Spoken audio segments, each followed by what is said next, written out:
Hello guys, my self Siddharth, GST inspector, CGL 2023 batch.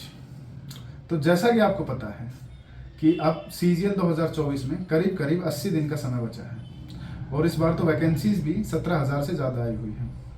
तो क्या इन 80 दिनों में सीजीएल क्रैक हो सकता है?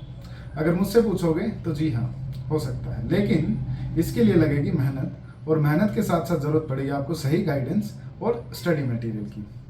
अब स्टडी मटेरियल तो संदीप सर आपको प्रोवाइड कर ही रहे हैं और गाइडेंस के लिए मेरे से जितनी आपकी मदद हो सकेगी उतनी मैं आपकी मदद करूंगा।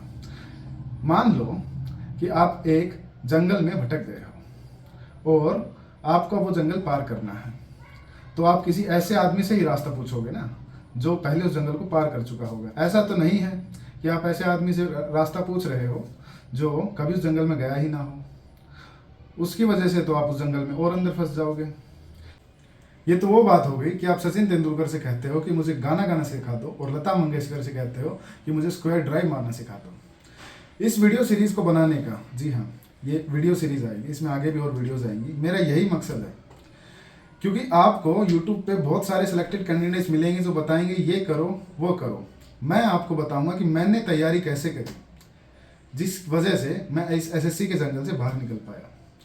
तो आज सबसे पहले बात करते हैं मॉक का एनालिसिस कैसे करते हैं।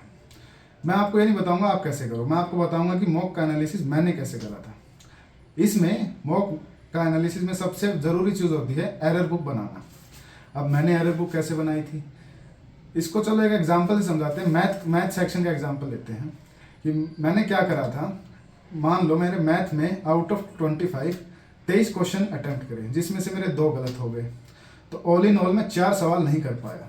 तो मैं क्या करता था, मैं इन चारों सवालों को with question and detail answer अपनी एरर बुक में लिखता था। और बाकायदा अगर मान लो मेरे से किसी सवाल में सिली मिस्टेक हो गई हो तो मैं अपनी एरर बुक में ये भी लिखता था कि don't do this silly mistake again. इस वजह से मेरे को फ़ायदा ये होता था कि मैं जब अगला मॉक देने जाता था मैं इन चारों सवालों को पहले रिवाइज करता था, तो मैं उस अगले मॉक में सेम मिस्टेक या सेम सिली मिस्टेक दोबारा रिपीट नहीं करता था।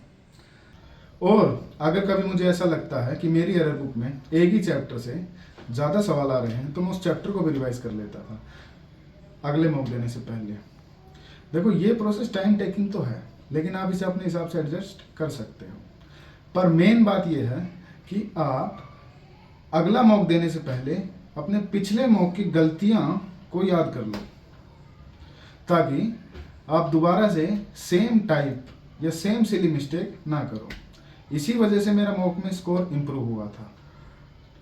और रही बात जीके, इंग्लिश और रीजनिंग के एनालिसिस की, तो उसको हम आने वाली वीडियोस में कवर करेंगे। देख लो भाई, मेरा तरीका तो यही था एरर बुक बनाने का।